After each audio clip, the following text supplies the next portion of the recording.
क्या आपके साथ कभी ऐसा हुआ है कि आपको अपने फेवरेट शो का एक और एपिसोड देखने के लिए देर रात तक जगने, किसी बड़े एग्जाम से पहले एक अच्छी रात की नींद लेने के बीच में से किसी एक को चुनना पड़ा हो?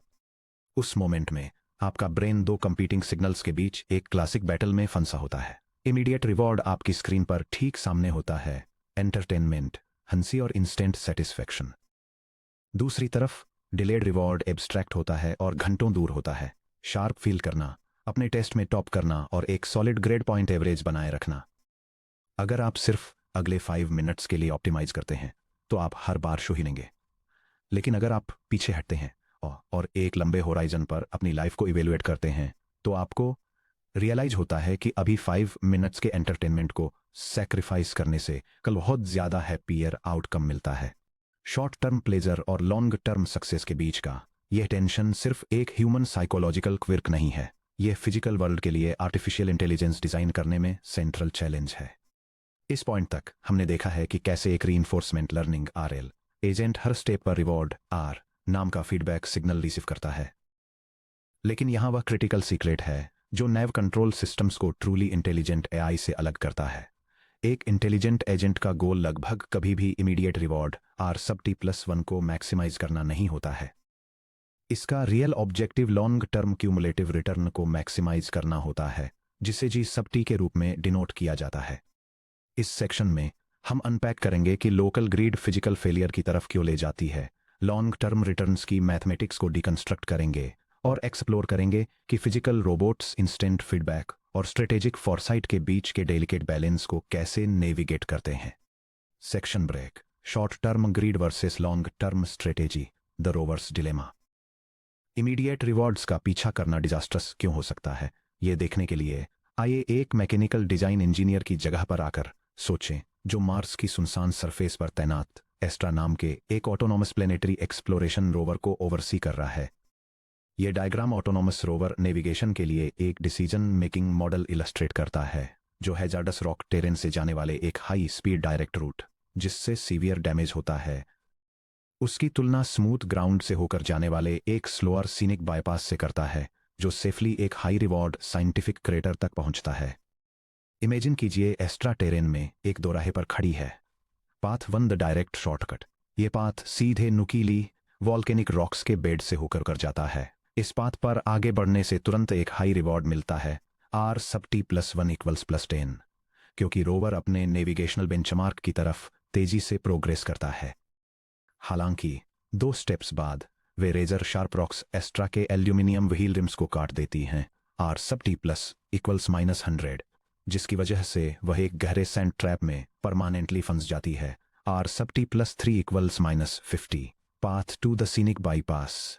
इस पाथ के लिए एस्ट्रा को अपने डेस्टिनेशन पॉइंट से दूर मुड़ना पड़ता है और एक स्मूथ डर्ट रिज पर धीरे धीरे चलना पड़ता है।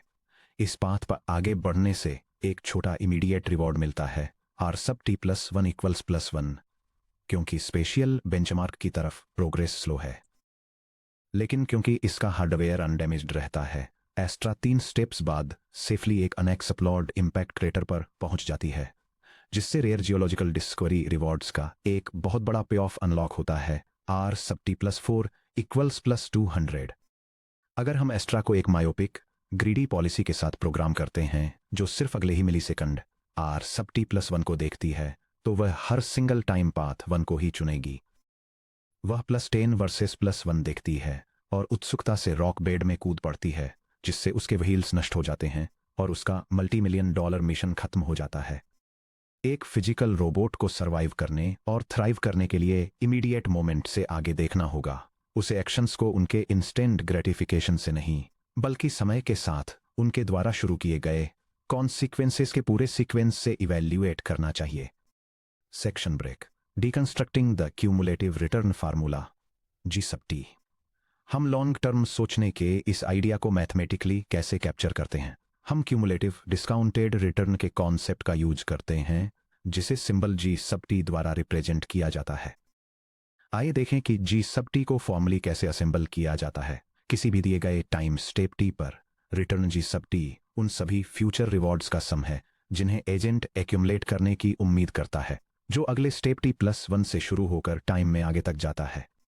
G sub t equals R sub t plus 1 plus gamma, R sub t plus 2 plus gamma squared, R sub t plus 3 plus gamma cubed, R sub t plus 4 dot dot dot, या compact summation notation में लिखा हुआ G sub t equals the sum from k equals 0 to infinity of gamma 2 the power of k times R sub t plus k plus 1। चलिए थोड़ा रुकते हैं और break down करते हैं कि इस इक्वेशन का हर टर्म फिजिकल रियलिटी में क्या रिप्रेजेंट करता है। द होराइजन इंडेक्स के रिप्रेजेंट करता है कि कोई स्पेसिफिक रिवॉर्ड फ्यूचर में कितने स्टेप्स बाद मिलता है। स्टेप के इक्वल टू 0 पर हम इमीडिएट रिवॉर्ड R सब टीप्स 1 की बात कर रहे हैं जो एक्शन लेने के तुरंत बाद मिलता है। स्टेप के इक्वल टू 1 पर हम R सब t प्लस 2 को देख रहे हैं जो एक फुल स्टेप फ्यूचर का रिवॉर्ड है। जैसे जैसे कि बढ़ता है हम टेम्पोरल टाइमलाइन में और आगे देखते जाते हैं। The step by step discounting gamma to the power of के, जैसा कि मार्कोव डिसीजन प्रोसेस की हमारी स्टडी में एस्टैब्लिश किया गया था, गामा डिस्काउंट फैक्टर है जो 0 और 1 के बीच का एक नंबर है जहां 0 इज लेस देन और equal to gamma which is less than 1। Notice कीजिए कि गामा को के की पावर पर कैसे रेजर किया जाता है। इमीडिएट रिवॉर्ड के लिए जहां के इक्वल टू 0 है, gamma to the power of 0 equal to 1 होता है। इमीडिएट रिवॉर्ड को उसकी फुल वैल्यू के 100% पर लिया जाता है। अगले रिवॉर्ड के लिए जहां के इक्वल टू 1 है, इसे gamma to the power of 1 equal to gamma से मल्टीप्लाई किया जाता है। 2 स्टेप दूर के रिवॉर्ड के लिए जहां आके इक्वल टू 2 है, इसे गामा स्क्वायर से मल्टीप्लाई किया जाता है। के स्टेप्स दूर के रिवॉर्ड के लिए इसे gamma to the power of के से स्केल डाउन किया जाता है। क्योंकि गामा 1 से कम है इसलिए इसे लार्ज पावर्स देने पर gamma to the power of के छोटा और छोटा होता जाता है।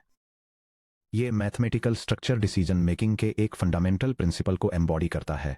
तुरंत मिलने वाला रिवॉर्ड गारंटेड होता है जबकि फ्यूचर में काफी आगे मिलने वाले रिवॉर्ड में इनहेरेंट फिजिकल अनसर्टेनिटी होती है। रिवॉर्ड वेट्स का एक्सपोनेंशियल डिके जिसे गामा इक्वल टू 0.90 के साथ डेमोन्स्ट्रेट किया गया है। फ्यूचर के टाइम स्टेप्स में वेट मल्टीप्लायर दिखाते हुए स्टेप t प्लस 1 पर वेट 1.000 है, स्टेप t प्लस 2 पर वेट 0.900 है, स्टेप t प्लस 3 पर वेट 0.810 है, स्टेप t प्लस 4 पर वेट 0.729 है, स्टेप t प्लस 5 पर वेट 0.656 है। 3 episodic versus continuing tasks. Physical AI में टास्क ब्रॉडली 2 टेम्पोरल कैटेगरीज में आते हैं।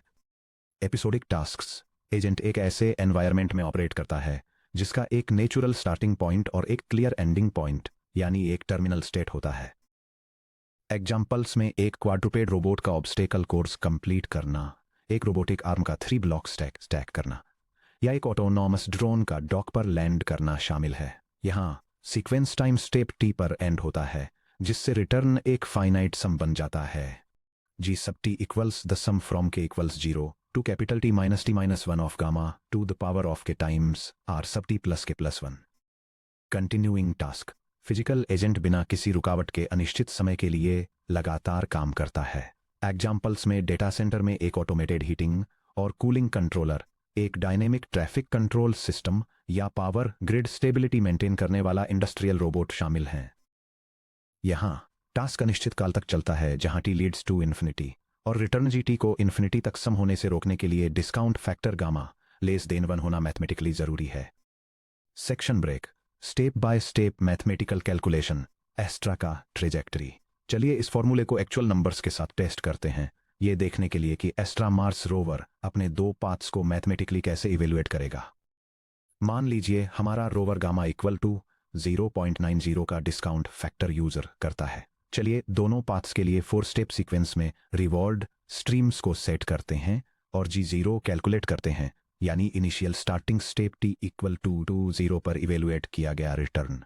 Reward stream comparison, step t path 1 direct shortcut, path 2 scenic bypass, step t equals 1, path 1 R1 equals plus 10.0 high speed, path 2 R1 equals plus 1.0 slow crawl, step t equals 2, path R2 equals minus 100.0 rim damage, path 2 R2 equals plus 2.0 smooth ridge, step t equals 3, path R3 equals minus 50 point trap, path 2 R3 equals plus 5.0 approach crater, step t equals 4, path R4 equals 0.0 immobilised, path 2 R4 equals plus 200.0 science jackpot.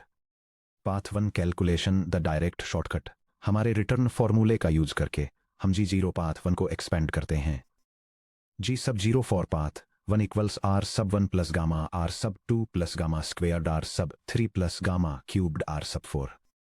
हमारे numbers plug in करते हुए G sub 0 for path 1 equals 10.0 plus 0.90 times negative 100.0 plus 0.90 squared times negative 50.0 plus 0.90 cube times 0.0. G sub 0 for path 1 equals 10.0 minus 90.0 minus 40.5 plus 0.0. G sub 0 for path 1 equals negative 120.5. Path 2 calculation the scenic bypass. अब लंबे और safer root के लिए G0 path 2 calculate करते हैं। G सब 0 for path 2 equals R सब 1 plus gamma R सब 2 प्लस गामा स्क्वेयर्ड R सब 3 प्लस गामा क्यूब्ड R सब 4। हमारे नंबर्स प्लग इन करते हुए G सब 0 for path 2 equals 1.0 plus 0.90 times 2.0 plus 0.90 squared times 5.0 plus 0.90 cubed times 200.0। G सब 0 for path 2 equals 1.0 plus 1 point plus 0.81 times 5.0 plus 0.729 times 200.0. G 0 superscript path 2 equals 1.0 plus 1.8 plus 4.05 plus 145.8. G sub 0 superscript path 2 equals 152.65. The strategic decision. Result की हैरान कर देने वाली clarity को देखिए। Immediate reward comparison R sub 1 path 1 plus 10.0 is greater than path 2 plus 1.0. Cumulative return comparison G sub 0 path 2 plus 152.65 is much greater than path 1 minus 120.5. सिर्फ single step reward R1 के बजाय टोटल डिस्काउंटेड रिटर्न G0 को evaluate करके agent अपना decision पूरी तरह से बदल देता है। ये एक कैटास्ट्रॉफिक -120.5 क्रैश से बचने और एक massive +152.65 long term victory secure करने के लिए +10.0 के इमीडिएट टेम्पटेशन को रिजेक्ट कर देता है। Section break.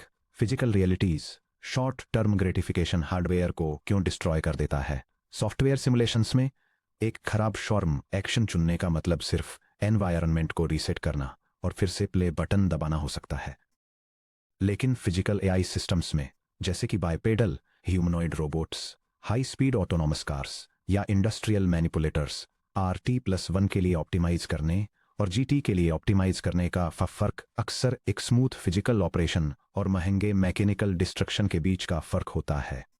चलिए 3 रियल वर्ल्ड फिजिकल डायनामिक्स को देखते हैं जहां long term return calculation mandatory होता है। फिजिकल डोमेन्स जिनमें लॉन्ग टर्म फोरसाइट की जरूरत होती है। Dynamic balance. चलने के लिए इंस्टेबिलिटी में आगे झुकना पड़ता है। Thermal management. शटडाउन से बचने के लिए मोटर्स को कूल रखना पड़ता है। Kinetic energy. गैप्स को लीप करने के लिए पहले ही एक्सीलरेट करना पड़ता है। 1 ह्यूमनॉइड वॉकिंग में डायनामिक बैलेंस। मान लीजिए एक बाइपेडल ह्यूमनॉइड रोबोट आगे एक कदम बढ़ाने की कोशिश कर रहा है। आगे कदम बढ़ाने के लिए रोबोट को जानबूझकर आगे की तरफ गिरना पड़ता है, जिससे टेम्परेरली उसका सेंटर ऑफ मास उसके बेस ऑफ सपोर्ट से बाहर चला जाता है। Immediate perspective RT+1। आगे गिरने से इनस्टेबिलिटी और एंगुलर मोमेंटम बढ़ता है, जिससे नेगेटिव बैलेंस पेनाल्टी मिलती है। Long term perspective GT। Step के दौरान टेम्परेरी इनस्टेबिलिटी को एक्सेप्ट करके रोबोट अपना पैर आगे जमाता है, जिससे एक स्टेबल स्ट्राइड बनती है और वो आराम से कमरे के पार चल पाता है। अगर एक ह्यूमनॉइड रोबोट सिर्फ इमीडिएट अपराइट बैलेंस RT+1 के लिए ऑप्टिमाइज करे तो वो अपनी जगह पर फ्रीज हो जाएगा और कभी एक कदम भी आगे बढ़ाने से मना कर देगा। Motor thermal management. इमेजिन कीजिए एक हाई परफॉर्मेंस रोबोटिक आर्म जो एक लॉजिस्टिक्स सेंटर में पैकेजेस सॉर्ट कर रहा है। आर्म अल्ट्रा फास्ट चलने के लिए अपने जॉइंट मोटर्स को मैक्सिमम करंट पर एक्टुएट कर सकता है, जिससे फर्स्ट 30 सेकंड्स के लिए हाई थ्रूपुट रिवॉर्ड्स मिलते हैं। Immediate perspective RT+1। Maximum motor current से फास्ट वेलोसिटी और इमीडिएट आइटम सॉर्टिंग रिवॉर्ड्स मिलते हैं। Long term perspective GT। Motors को पीक थर्मल लिमिट्स पर लगातार चलाने से स्टेप T=100 पर high temperature safety cut off trigger हो जाते हैं, जिससे जॉइंट लॉक हो जाता है और 20 मिनट्स के लिए ऑपरेशंस रुक जाते हैं। जिससे एक मैसिव डाउन टाइम पेनाल्टी लगती है। एक एजेंट जो जी सब टी के लिए ऑप्टिमाइज करता है वह अपनी एक्सीलरेशन को स्मूथली मॉड्यूलेट करना सीखता है, थर्मल बैलेंस बनाए रखते हुए, ताकि पूरे 8 आवर शिफ्ट के दौरान पैकेज वॉल्यूम को मैक्सिमाइज किया जा सके। 3 kinetic energy momentum management. Imagine कीजिए एक ऑटोनॉमस रैली कार एक स्टीप स्लिपरी स्लोप की तरफ बढ़ रही है। पहाड़ी की चोटी तक पहुंचने के लिए व्हीकल को स्लोप पर पहुंचने से पहले फ्लैट रन पर एक्सीलरेट करना होगा ताकि मोमेंटम बन सके। इमीडिएट पर्सपेक्टिव आर सब t+1। पहाड़ी की तरफ एक्सीलरेट करने से बैटरी पावर कंज्यूम होती है और टायर का वियर बढ़ता है, जबकि स्पीड पहले से ही पर्याप्त है। लॉन्ग टर्म पर्सपेक्टिव जी सब टी। शुरुआत में ही काइनेटिक एनर्जी बिल्ड करने से यह एश्योर होता है कि व्हीकल के पास स्टीप स्लोप पर ग्रेविटी को ओवरकम करने के लिए पर्याप्त इनर्शिया हो, ताकि वह आधे रास्ते में अटकने से बच सके। The temporal credit assignment problem cause और इफेक्ट को कनेक्ट करना। यह समझना कि हमारा टारगेट जी सब टी है हमें आर्टिफिशियल इंटेलिजेंस की सबसे इंटरेस्टिंग चुनौतियों में से एक के आमने सामने लाता है, the temporal credit assignment problem. Imagine कीजिए आप टेनिस में एक यंग एथलीट को कोच कर रहे हैं। एक लंबी 20 शॉट रैली के एंड में एथलीट बॉल को नेट में मार देता है और पॉइंट हार जाता है। जब आप टेप रिव्यू करते हैं तो आपको रियलाइज होता है कि मिस्टेक 20th शॉट पर नहीं हुई थी। फेलियर असल में शॉट 4 पर हुआ था, जब प्लेयर ने एक वीक शैलो शॉट मारा जिसने उन्हें पोजीशन से बाहर कर दिया, और इससे ऑकवर्ड फुटवर्क की एक चेन रिएक्शन शुरू हो गई जो 16 शॉट्स बाद जाकर खत्म हुई। The temporal credit assignment problem. Step t=4। Weak shot से स्टेप्स 5 to 19 स्क्रैम्बलिंग होती है, जिससे स्टेप t=20 नेट को हिट करता है -100 और ब्लेम या क्रेडिट वापस असाइन होता है स्टेप t=4 को। रीइंफोर्समेंट लर्निंग में एक एजेंट को फाइनल क्यूम्यूलेटिव स्कोर को रिप्रेजेंट करने वाला एक सिंगल स्केलर रिटर्न जी सब टी मिलता है, लेकिन एजेंट यह कैसे फिगर आउट करता है कि पास्ट में दर्जनों या सैकड़ों स्टेप्स पहले लिया गया कौन सा स्पेसिफिक एक्शन इस अल्टीमेट आउटकम के लिए जिम्मेदार था। क्या मार्स रोवर इसलिए सफल हुआ क्योंकि वह स्टेप t=12 पर लेफ्ट मुड़ा था, या इसलिए क्योंकि उसने स्टेप t=85 पर एक्सीलरेट किया था? क्या ड्रोन स्टेप t=98 पर अचानक आए टर्बुलेंस गस्ट की वजह से क्रैश हुआ, या फिर स्टेप t=10 पर चुने गए खराब फ्लाइट वेक्टर की वजह से? यही वजह है कि हम सिर्फ टाइम के एंड तक वेट करके और गेस करके जी सब टी कैलकुलेट नहीं कर सकते। हमें सिस्टमैटिक मैथमेटिकल टूल्स की जरूरत है जो अभी एक स्पेसिफिक फिजिकल स्टेट में बैठे एजेंट को बिना अंधाधुंध गेस किए अपने ऑप्शंस की long term cumulative value estimate करने की परमिशन दें। Section break. Mathematical summary, the recursive nature of return.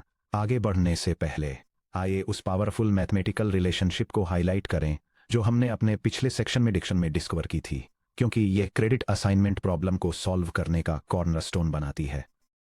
Return ji sub T की रिकर्सिव डेफिनेशन को याद कीजिए। G sub T equals R sub T +1 plus gamma times R sub T +2 plus gamma square times R sub T +3 plus gamma cubed times R sub T +4 plus and so on. अगर हम are sub T +1 के बाद के सभी terms में से gamma का एक सिंगल फैक्टर बाहर निकाल लें तो हमें मिलता है G sub T equals R sub T +1 plus gamma times open parenthesis R sub T +2 plus gamma times R sub T +3 plus gamma square times R sub T +4 plus and so on close parenthesis. Notice कीजिए कि outer parenthesis के अंदर के terms की पूरी string एकदम सही तरीके से जी सब टी +1 की डेफिनेशन है, जो कि अगले स्टेप से शुरू होने वाला टोटल क्यूमुलेटिव रिटर्न है। यह हमें रिटर्न्स की फंडामेंटल रिकर्सिव प्रॉपर्टी देता है। G sub T equals R sub T +1 plus gamma times जी सब टी +1। यह क्लीन सिंपल रिलेशनशिप हमें कुछ प्रोफाउंड बताती है। आपके करंट मोमेंट की टोटल लॉन्ग टर्म वैल्यू जी सब टी उस immediate reward are sub T +1 के इक्वल है जो आपको अभी मिलता है, प्लस जहां आप आगे लैंड करते हैं उसकी discounted long term value gamma G sub T +1। Section break. Looking ahead. इसके होने से पहले हमें जी सब टी कैसे पता चलेगा? यहां एक सेंट्रल पैराडॉक्स है जिसका सामना एक आर एल एजेंट करता है। स्टेप टी पर एक ऑप्टिमल डिसीजन लेने के लिए एजेंट को वह एक्शन चुनना होगा जो जी सब टी को मैक्सिमाइज करता है, लेकिन जी सब टी उन rewards are sub T +1 are sub T +2 are sub T +3 और इसी तरह पर डिपेंड करता है जो फ्यूचर में होंगे। अभी स्टेट इस सब टी पर बैठा एक रोबोट एक्चुअली एक्शन लेने और अपनी बाकी पूरी लाइफ जीने से पहले कैसे जान सकता है कि उसका लॉन्ग टर्म रिटर्न जी सब टी क्या होगा? क्या इसे सिर्फ अपनी करंट सिचुएशन को इवेल्युएट करने के लिए फ्यूचर में thousands random trials roll out करने पड़ेंगे, या फिर किसी फिजिकल सिचुएशन की एक्सपेक्टेड लॉन्ग टर्म वैल्यू को डायरेक्टली स्टोर और रिमेंबर करने का कोई तरीका है? इस क्वेश्चन का आंसर देने के लिए हमें रॉ क्यूमुलेटिव रिटर्न्स से प्रेडिक्टिव एस्टिमेट्स की तरफ बढ़ना होगा। ये हमें डायरेक्टली हमारे next core topic 4.2 state value function V of S पर लाता है, यानी कोई सिचुएशन कितनी अच्छी है ये एस्टिमेट करना।